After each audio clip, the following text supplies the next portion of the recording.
C'est un trésor qui se mérite. 24 heures d'avion depuis Paris et enfin il se dévoile. Le lagon de la Nouvelle-Calédonie.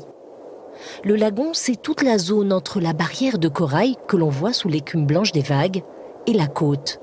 Une sorte de piscine géante inscrite au patrimoine mondial de l'humanité. On y croise des baleines à bosse, des requins, des tortues et des poissons par centaines au milieu des coraux. Un sanctuaire exceptionnel, surveillé par la brigade de protection du lagon. 7 jours sur 7, Christophe Gosset, le capitaine, contrôle les pêcheurs et surtout leurs glacières. Garde nature, on effectue des contrôles de glacières. On peut vérifier. C'est combien de temps on pêche à peu près ? Certaines espèces menacées sont interdites à la pêche. C'est une très bonne chose, hein, bien sûr, ouais, tout à fait, hein, parce qu'il faut préserver le lagon au maximum, quoi. Un peu plus loin, le capitaine pénètre dans une des nombreuses réserves du lagon. Ici, la pêche est strictement interdite, mais en limite de réserve. Oui, bonjour.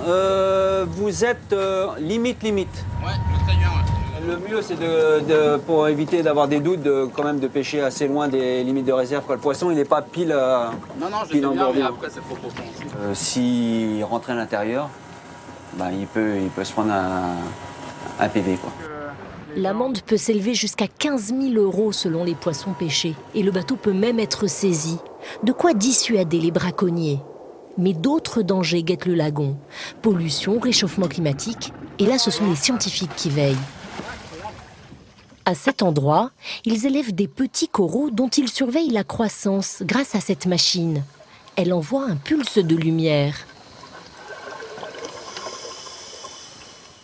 Ici, les algues jouent bien leur rôle. Les coraux sont en pleine forme, comme la plupart des récifs du lagon.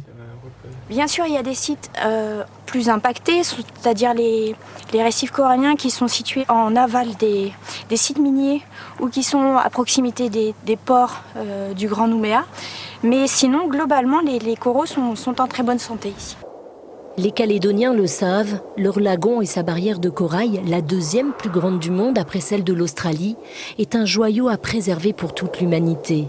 Car dans le monde, 60% des récifs coralliens sont menacés de disparition.